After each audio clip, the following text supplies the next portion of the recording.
Sure, sure. So we'll go ahead and kick it off. Welcome to the Adult Education Forum on 2020 changes for charitable giving strategies and year-end tax planning. We have a repeat guest, Dan Schindler from Anders CPAs and Advisors. He is going to also, as he told us, he's got all the answers for what happened with the election. He's going to update us on that. And with that, turn over to Dan. Thanks, Paul. As regards to having all the answers for the election, I'm not sure about that just yet, but I'll provide any updates that I do have, certainly. So first, thanks to Steve, Paul, Leslie, and all of Trinity Lutheran for having me come out again and speak this morning, albeit it's a little different this year than in prior years. Hope to give you guys a brief overview of some 2020 changes, in particularly related to the SECURE Act and the CARES Act. Go over some charitable giving strategies, as well as a few year-end tax planning tips. Obviously, feel free to stop and ask any questions you may have. A more interactive presentation is certainly always better than you just hearing me speak for about 45 minutes to an hour. So with that, I'll go ahead and get started here. Just make sure my Zoom slides are working. All right, so here's our agenda. Like I mentioned, we'll go over the SECURE Act and some changes related to that. The CARES Act, which was a very, very comprehensive act that was passed in March of 2020, particularly related directly to COVID. And I'll go over some of the impact for individuals in that act, as well as some charitable giving strategies, year-end tax planning tips for individuals, any questions you may have, and leave you with a few planning considerations as it relates to charitable planning as well as year-end planning. Can I say something real quick? Absolutely. Since you can see me and there's hardly anything. We just popped on to see what was going on, but we're leaving for church now, so we'll watch it later. But that's why we're leaving. Sounds great. Thanks. So a couple highlights of the SECURE Act. The SECURE Act was enacted in December of 2019. That was more or less effective January 1 of 2020. The SECURE Act had a slew of changes, but in particular wanted to highlight a few that I think may be of particular interest. The first of which is the age limit for those being able to contribute to traditional IRAs. Previously, you had to be 70 and a half or younger to be eligible to contribute to a traditional IRA. That age limit is now gone, and anyone, no matter your age, is eligible to contribute to those traditional IRA. So something to certainly take advantage of in your later years that could bode well for retirement. Required minimum distributions, RMDs, those used to be required at age 70 and a half. That age limit has been raised to 72. So if you do not necessarily need those funds from your retirement plan at 70 and a half or 71, you can defer those RMDs to 72 and allow for a little additional tax deferred growth. The qualified charitable distributions, despite the RMD age being raised to 72, you can still do a qualified charitable distribution at age 70 and a half. So that age did not change to 72. So a way for those to continue charitable giving in those early 70s, as opposed to having to wait maybe until age 72, similar to some other changes. Dan, are you going to talk a little bit about that before you're done, on what that is? Yes, I will go through the qualified charitable distributions and a little bit more detail as we get to that charitable giving strategies slide. So there's also no more stretch IRAs as part of the SECURE Act. That is a little bit of a disadvantage that came out of it, where stretch IRAs used to be for non-spousal beneficiaries of IRAs, where they were able to take distributions from that IRA over their life expectancy. So that has been eliminated as part of the SECURE Act. However, there is certain eligible designated beneficiaries that are still able to use that life expectancy method to calculate their minimum annual distributions from an inherited IRA or other retirement account. Those individuals that are eligible for this continued stretch technique are surviving spouses, children of the account owner, disabled individuals, individuals who have a chronic illness, and beneficiaries who are not more than 10 years younger than the deceased account owner. So very limited beneficiaries that are still able to take their distributions of an inherited IRA over their life expectancy. When using this little caveat for eligible designated beneficiaries, all but the surviving spouse category should probably take a closer look just to make sure that certain criteria are met. Moving on to some of the CARES Act changes. So you've likely heard a lot about the CARES Act as it relates to the impact from coronavirus and related implications. One of the bigger topics that came out of that is the stimulus payment for individuals. It's the economic stimulus relief checks that you may have heard about in the news. Individual taxpayers receive $1,200 for plus $500 per child. Married taxpayers get $2,400 plus $500 per child. There are certain limitations, though, to who is eligible for those stimulus checks.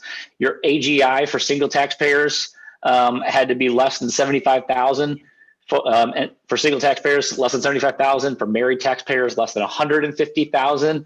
And it was either based on your 2018 tax return or your 2019 tax return, depending upon when your stimulus check was issued. Those have all, or more or less all, been issued at this point.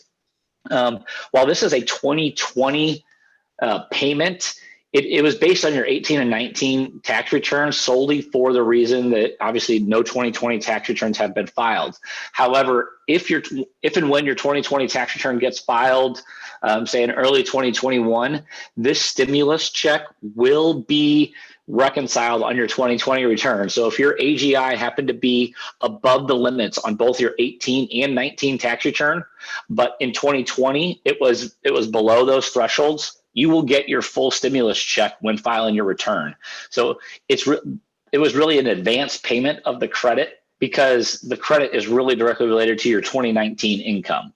So it'll be a unique aspect as it relates to your 2020 tax return filings, but just be aware that if your income did drop, you may be eligible for the stimulus check if you had not yet received it. And on the flip side, if your income happened to increase in 2020, where you got the stimulus check based on your 18 or 19 return, but in 2020, your income increased so much that it was over this threshold, you will not be penalized and have to repay it back. So it's kind of the best of both worlds. This payment will not be a taxable payment event. It is strictly a credit on your 2020 individual tax return. So there's been a lot of misconception about that over the last couple of months. This payment will not be taxed, will not be affect your refund or payment due from your originally filed 2020 return. It is strictly a stimulus payment, a credit that will just go right in your pocket. Some other changes, in particular related to retirement planning. The CARES Act waived the 2020 RMDs, so you're not required to take a required minimum distribution in 2020. Some people may need to take it, but if you don't need to take it, you can let it sit in there and have another year of continued growth.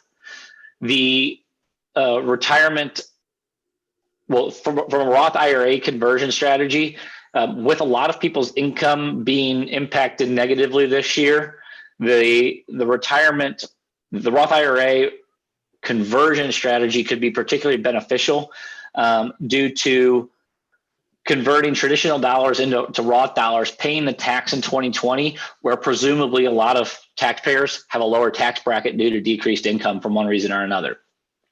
If you also have decreased income from one reason or another, you may be able to take advantage of the coronavirus-related distribution that came out of the CARES Act. This allowed a distribution from your retirement account, no matter your age. So if you had previously taken a distribution from a retirement account, you would be dinged with a 10% penalty in addition to your normal taxes. The CARES Act provided for a COVID-related distribution up to $100,000, and the 10% early withdrawal penalty is waived, and it also allows you to pay tax on this distribution over a 3-year period. So for example, if you took a $100,000 COVID-related distribution in 2020, you would only have to pay tax on 1/3 of that amount in 2020, then another third in 2021, and another third in 2022. So it allows you to spread the tax impact out over 3 years, despite having all the cash come in this year. Also, you may be able to recontribute these COVID-related distribution funds from your retirement account back into your retirement account within this 3-year time period and not pay any tax. So it allows you to more or less take a tax-free loan from your retirement account. And as long as you put it back within 3 years, you won't owe any tax on it. It may create the need for additional or for amended tax returns, but you would be made whole after filing those amended returns.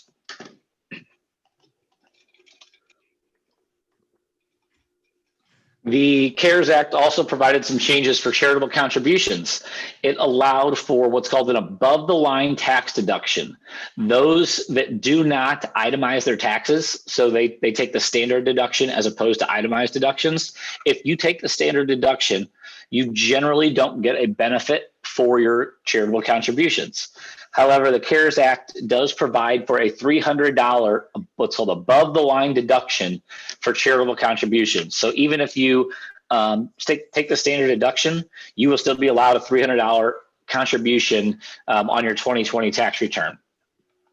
The CARES Act also eliminated the 60% charitable contribution limit. So previously, individuals were limited on their charitable contributions up to 60% of their adjusted gross income. This does not necessarily come into play for most individuals. That means you're donating 60% of your income in any 1 year, and you're limited to that amount.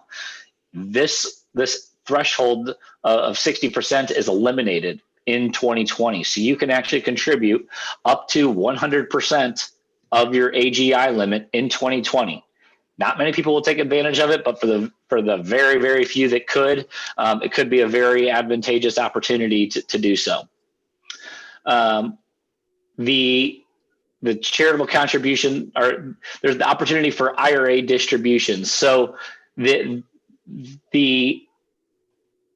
there is no RMD required, you can still take advantage of the qualified charitable distribution in 2020 and allow for funds to come out and take out of your retirement account and take advantage of your charitable endeavors in 2020, despite maybe not having to use your after-tax dollars due to cash flow being a little bit lower potentially this year. You can use your retirement funds to take care of your charitable intents through a qualified charitable distribution.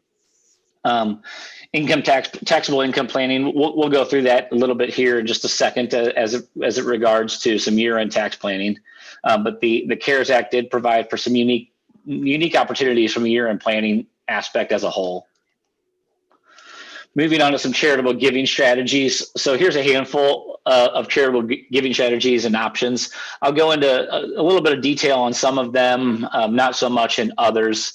Like I mentioned earlier, there are some charitable strategies that are much more common than others. Some are much more complex. For the strategies that I don't cover at all or in very little detail, obviously, if you have questions, feel free to stop me and we can chat on that. So non-cash charitable contributions. Well, I guess first, the cash contributions is pretty straightforward, so I won't really touch on that one. But non-cash contributions, you may consider donating appreciated assets that are held greater than a year. A good example could be stocks and securities.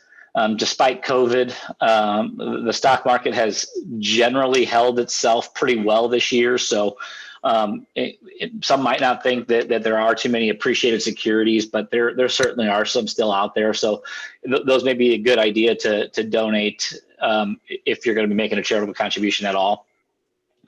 So as it stands for non-cash contributions and contributions of securities and stocks, you generally get a tax deduction for the fair market value of the securities donated, and you don't pay any capital gains tax on that unrealized appreciation that you would have paid if you sold the security and then donated tax. So you get a better bang for your buck by donating appreciated securities as opposed to selling securities and then donating the cash.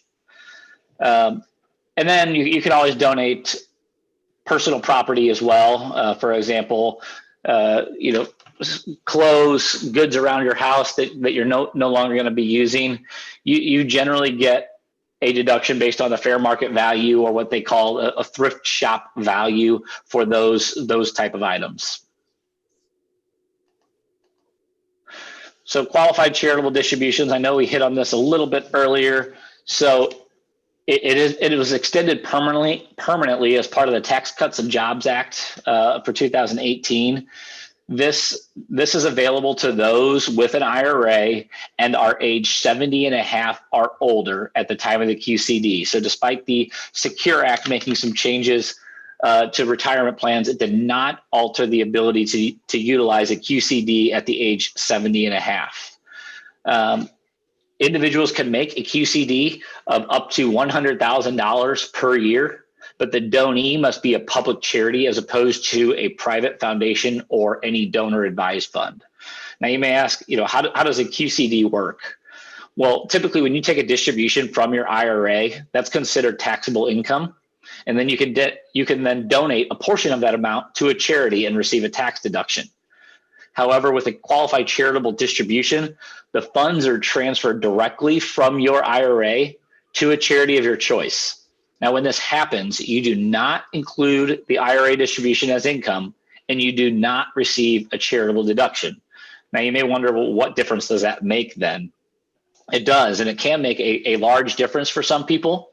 Having the IRA distribution excluded from your gross income avoids increasing your adjusted gross income, or AGI. Many phase outs of tax benefits are determined strictly by your AGI amount. Some phase outs affected by your AGI include the child tax credit, child independent care credits, education credits, ability to contribute to Roth or traditional IRAs, and it could even affect a % of your Social Security income that's ultimately taxed. So if you are charitably inclined and you meet the eligibility requirements, a qualified charitable distribution is really one of those beneficial strategies out there.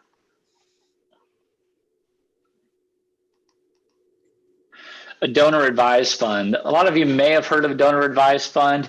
This is a separate fund that is controlled by a sponsoring organization, but you as the taxpayer funding the donor advised fund have the ability to make recommendations for the fund assets.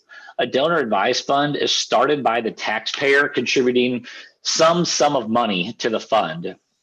The taxpayer receives a charitable deduction in the year that the assets are contributed to the donor advised fund, even though the donor advised fund may not disperse funds to the charity until later years. The donor retains the right, generally during his or her lifetime, to make a recommendation to use the fund's income or principal. Now, the donor can technically only make recommendations. It cannot make any binding directives. However, I've never really seen a donor's recommendations not be followed. The timing of contributions are critical, though, to maximize the tax benefits. It's really most beneficial during times in which your taxable income increases significantly for a short period of time, maybe 1 to 3 years. For example, if you sell your business that generates large gains, for those that don't know, generally the charitable contributions are generally limited to 60% of your AGI and sometimes 30%. Rather than contributing funds directly to a charity, a donor has more control on how the funds are invested and distributed within the donor advised fund. This control can be particularly more attractive for donors who want an immediate tax deduction, but may want more time to research possible charities or when they want to change organizations receiving donations each year. Donor advised fund is generally very cost effective to operate, and you typically have access to expert advice on grant making services within that sponsoring organization. And finally, since a donor advised fund is a separately controlled fund, these funds are excluded from your taxable estate if you happen to pass away with a taxable estate. Just to clarify on that, Dan, then in the donor advised fund, the donor has essentially given the money away, but they have time to figure out what charities it might go to sometime in the future. 100% correct. And they never get it 100%. back, but What's that? So they can never get the money back. That's correct. It is an irrevocable decision. You can never get the money back, but that is certainly one of the cons in regards to that. But I think that's also where you don't overstep your boundaries in terms of donating more than you would like to part ways with in any given year or two. And who are the companies that would hold those funds? For example, any financial advisor type or advisory firm can do that, or even like Charles Schwab, Fidelity, any big or little financial organization can set those donor advised funds up. And you can contribute to those donor advised funds. Once you establish it, doesn't mean you can only give to it that 1 year. You can give to that donor advised fund on a continuing basis year after year after year if you'd like. Is there any definition as to when it has to be distributed? Nope, not at all. Not at all. So it can sit in there. So is that simply up to the donor? Yeah. Yep. The donor can make recommendations for when and if that. Yep. And how much the funds are given out. So back to Paul's comments earlier, though, it is an irrevocable decision. So it's really no longer the assets of the individual donor themselves. Mm-hmm. Moving on to charitable gift annuities. It's one of the more popular giving strategies. It's been around over 100 years, and there's good reason why they continue to be popular among donors. They may seem a little complex, but it isn't as bad as it may appear because really everything's formula driven from IRS or federal numbers. I know at least one or maybe two individuals from Trinity have established one of these charitable gift annuities. And for those that may be of interest, that may be interested in this, I would recommend talking to someone on the endowment committee because I have seen it over the years be successful for both the donor and for Trinity's endowment fund. So what is a charitable gift annuity? It's an arrangement where a taxpayer transfers money to a charity in exchange for a guaranteed fixed income annuity. So to break it down, I want to donate money through a charitable gift annuity to you, the charity. And it's a two-pronged transaction. Now, say I give you $20,000. Part of that $20,000 is a gift to you, as you, the charity. And part of that is a purchase of an annuity from you, the charity. So part of it I'm giving to the charity, part of it I'm purchasing an annuity from the charity. Now, these are rather effective and appropriate when the donor has a desire to make a charitable gift, but also wants to provide an income stream to his or herself. The value of the property transferred to the charity must be greater than the net present value of the annuity received. So the first piece of this two-pronged transaction is a charitable donation to you, the charity. No matter what, I receive a charitable deduction in the current year for the portion of that $20,000 transfer to you. The amount I receive as a charitable deduction is for the excess value of the property I donate to you, for that $20,000, over the present value of the annuity. That amount is called the valuation of the remainder interest. Now, to keep the numbers simple, say the net present value of the annuity you are to receive is $11,000. The donor would then get a charitable deduction of $9,000. So the net present value of that annuity is $11,000. You donate $20,000, so the remainder interest is there, that $9,000. Now, to keep it relatively simple, you're taxed on the income from the annuity when you receive those payments. So if you plan it perfectly, you can benefit from taking the deduction when you're in a higher tax bracket and recognize income when you're in a lower tax bracket. Say I'm typically in the tax bracket and I'll be retiring in the next couple of years. You can structure and fund the charitable gift annuity when you are still working and subject to those higher tax brackets. That's when you receive the charitable deduction. You can then delay the start of the annuity payments to you in later years, presumably after you retire. After you retire, your income probably decreases, and presumably so does your income tax rates. Therefore, you'll pay income tax on the annuity payments when you receive them at a later date at a lower rate than when you took the charitable contribution. Like I mentioned earlier, there is a second piece to the two-prong transaction. You'll be taxed on the annuity payments when you receive them. However, that entire annuity payment is not necessarily taxable. A portion of that payment is non-taxable. It's considered part of your return of your investment, part of your purchase of that annuity. Now, remember, I transferred you $20,000 and only took a deduction for $9,000. A portion of this annuity payment to you will be a return of your investment on that annuity contract, that $11,000. A portion of that payment will also be ordinary income. It is typically the interest you earn on your investment in that annuity. And a portion of that payment will be long-term capital gain if the property you contributed was a long-term capital gain property, stocks, mutual funds, anything of that nature. As I mentioned, the formula for calculating the numbers can be complex, but the annuity rates are set forth by the American Council on Gift Annuities, and the interest rates are set by the IRS valuation tables. It requires a number of math calculations to derive all the numbers, but access to those numbers are generally quite easy. Annuity and interest rates are typically quite conservative to ensure that the charity does receive a significant benefit, and to minimize the risk the charity must use its own assets to make that guaranteed annuity contract payment.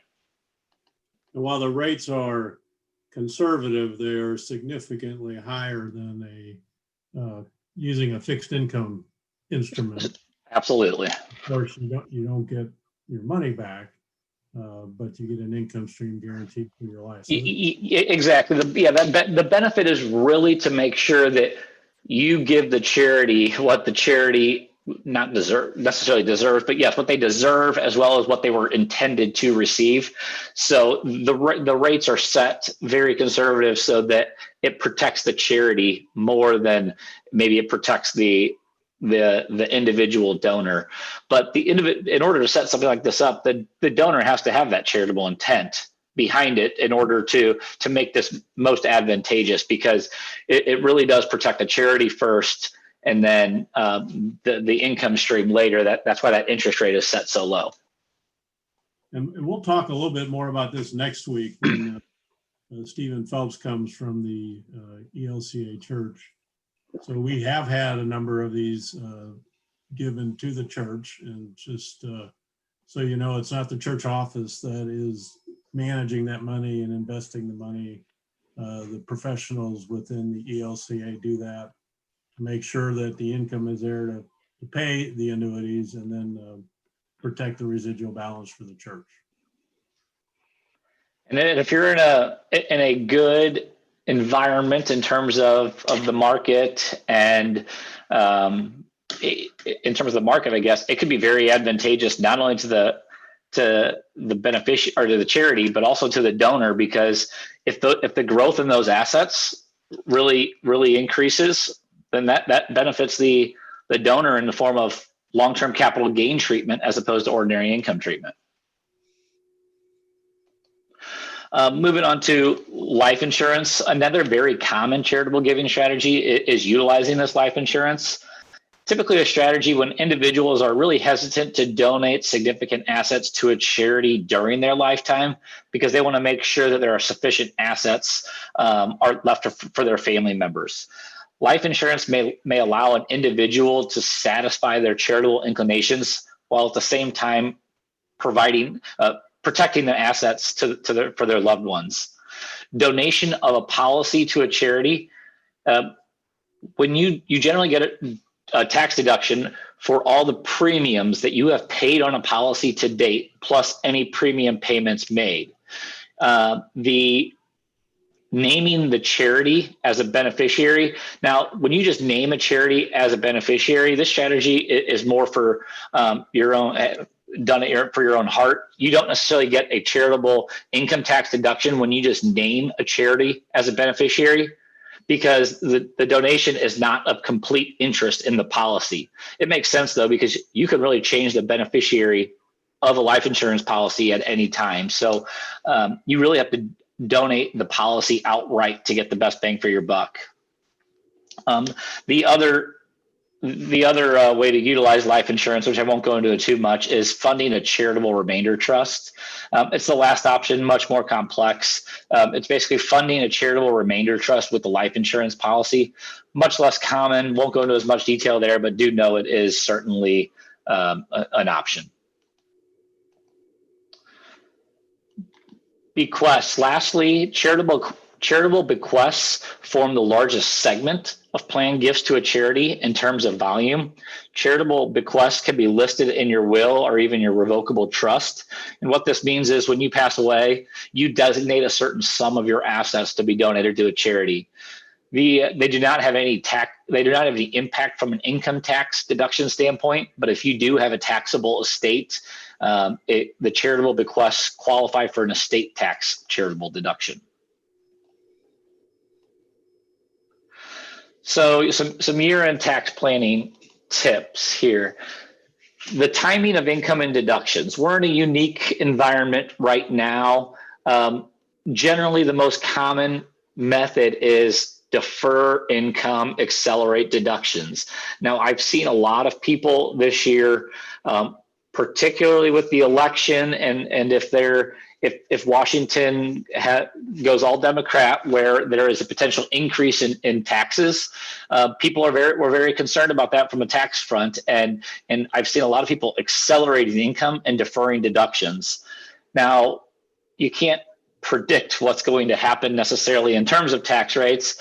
If there's a gridlock in Washington and maybe the Republicans hold the Senate, despite the House or the Democrats having the House and the White House, there may not be any changes to tax reform in the next 4 years. So there could be, we might suggest that the similar method that we always do is deferring income and accelerating deductions. But just know that there is certainly some talk out there of potential tax reform changes, depending on what ultimately happens in Washington. So something to be cognizant of.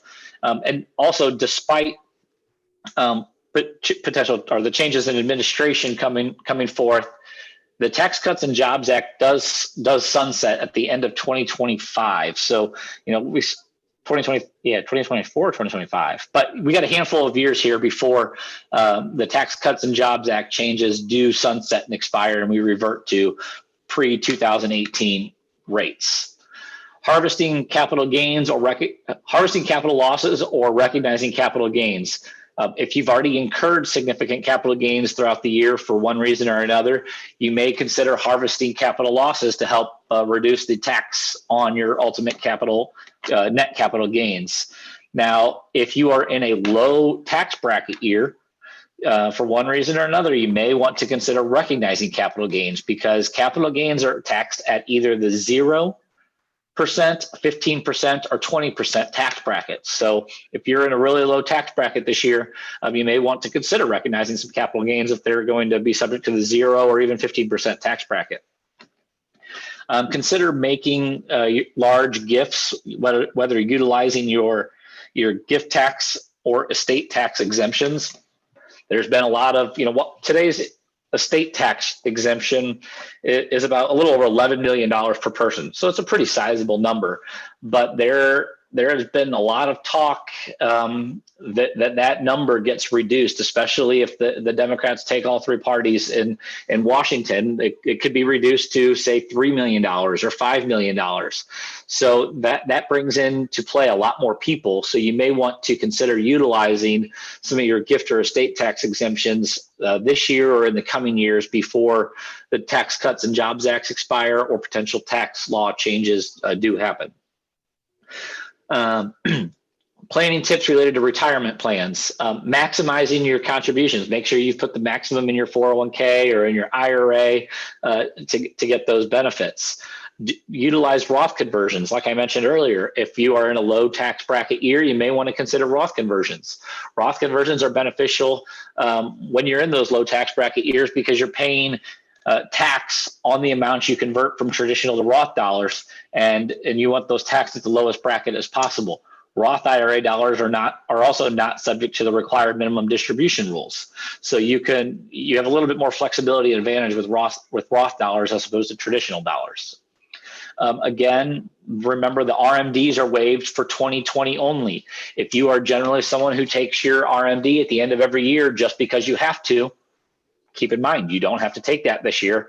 What that'll do is prevent those dollars from being taxed in 2020 if you can defer it another year. And then remember COVID distributions. If you took distributions from your retirement account and you are an eligible person to take a coronavirus related distribution, remember you can spread that tax over 3 years or put the dollars back into your retirement account and not pay any tax. So there's a handful of criteria that you have to meet to be eligible for a coronavirus related distribution. Generally means, have you been diagnosed with COVID-19? The answer is yes, you're automatically impacted, or someone in your household has been, or if you've been financially impacted in any way related to COVID, whether you've been furloughed or whether you've had to stay home to work and have had reduced hours due to working or having to work from home due to childcare or at home schooling. There's a number of criteria that you can meet to be eligible for a coronavirus related distribution. And if you are, and you have taken dollars out of your retirement account, consider spreading the tax over 3 years. Charitable contributions, timing of your charitable contributions. Do you want to bunch them all in 1 year to get the best bang for your buck? Do you want to spread them out over a couple of years? It's really dependent upon each individual specific situation, but just make sure you're considering that. State tax credits. A lot of charities that you may donate to have tax credits available. For example, neighborhood assistance tax credits, youth opportunity tax credits. Certain charities that you donate to may give you a Missouri state tax credit, up to say 50% of your donation amount or 70% of your donation amount that would satisfy a portion of your Missouri tax liability while also contributing to your charities that you want to support. Don't forget the $300 above the line tax deduction. For those that always donate some amount of money, whether it's small or not, to a charity, and they may not itemize their tax deductions, you don't want to forget about the $300 above the line deduction that you can get this year, only in 2020. And then for those that it could impact, remember there's no AGI limitations for cash contributions. So that 60% AGI limitation is no longer in effect. Questions? Well, Dan, that's a lot to keep up with. No one said taxes were easy, and they're certainly one of the things that are only permanent until they change again. There's no such thing as permanent in the tax world, despite you hearing that word. So it certainly is a whole lot to consider. A lot of changes this year, partially because of COVID, but the Secure Act was totally unrelated to COVID. So yes, there's lots of changes that you need to keep up with, and really just wanted to make everyone aware of the changes out there. You're not going to learn everything from this presentation, but at least hopefully it sparks some thoughts or considerations that you may want to dive into a little bit further. Well, I appreciate you did an extraordinarily thorough and understandable presentation. And like you said, we can't get our tax advice from a PowerPoint.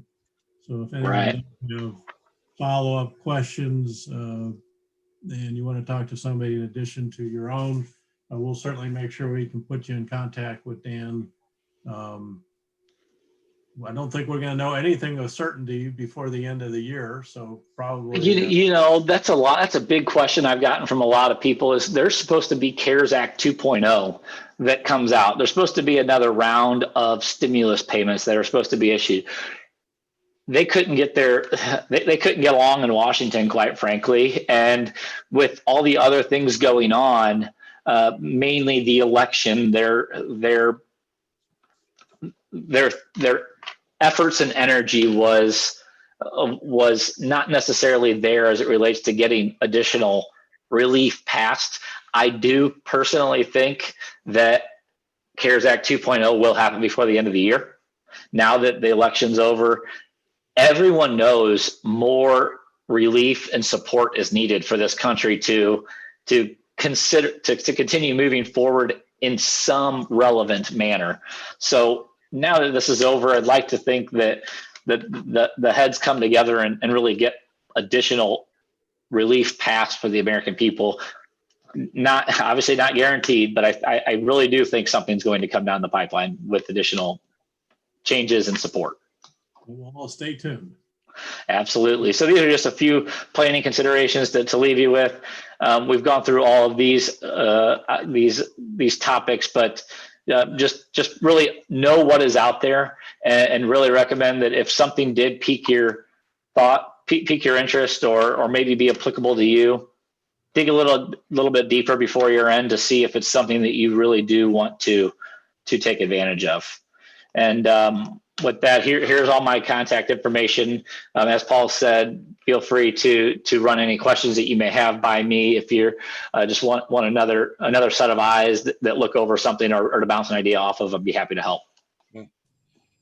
Dan, our thanks to you, and your ongoing support of our mission here at Trinity, and thanks to you and to Anders. Thank you. Thank you, Paul, Steve, Leslie, for getting us all organized. And like I said earlier, if you have any questions, or if there's anything I can do to help further, please feel free to reach out.